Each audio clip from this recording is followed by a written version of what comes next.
Ingénieur exceptionnel, scientifique renommé, Gustave Eiffel, décédé il y a 100 ans, est à jamais associé à sa célèbre tour en fer de Paris, l'un des monuments les plus célèbres au monde.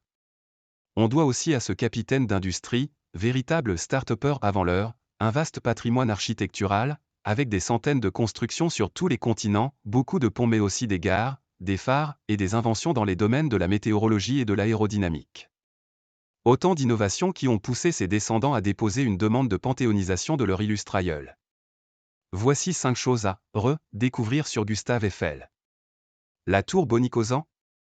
Construite en 1889 pour l'Exposition universelle de Paris, la tour Eiffel, vite devenue le symbole de la France, aurait pu avoir des consonances plus germaniques.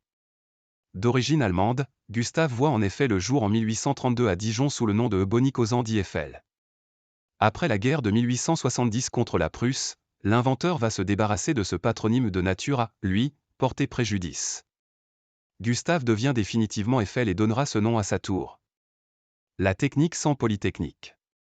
Qu'aurait donc bien inventé le chimiste de formation s'il n'avait été détourné vers la métallurgie par une brouille familiale? Les techniques révolutionnaires qu'il met en place n'ont pas pâti non plus de son échec à l'oral de Polytechnique. Montage en porte-à-faux, fondation des piles de pont à l'air comprimé, conception pièce par pièce dans ses ateliers de Levallois-Perret, près de Paris, structures métalliques assemblées par Rivet. Les créations d'Eiffel sont aussi bien des prouesses et des innovations techniques que des réussites esthétiques. C'est ainsi son intervention décisive sur l'ossature de la Statue de la Liberté qui rend l'œuvre de Bartholdi techniquement viable. Le tour du monde en 80. Ouvrage. La construction de la gare de Pest, Hongrie, la première à avoir une façade métallique apparente, installe définitivement sa renommée. Aux 4 coins du monde, on passe commande à Eiffel.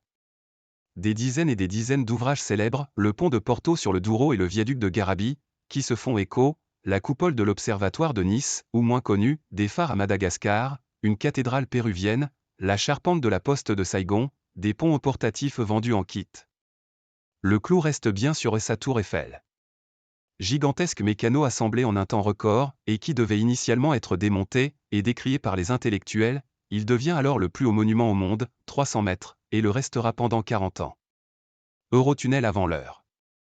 Jamais à court d'idées, Eiffel se lance dès 1890 dans un nouveau projet pharaonique, un pont sous la Manche.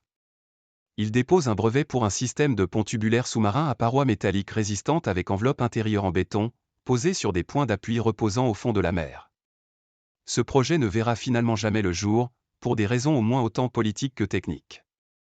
Mais il préfigure ce qui deviendra 104 ans plus tard le fameux Eurotunnel, dont la longueur totale équivaut à 169 tours Eiffel mises bout à bout.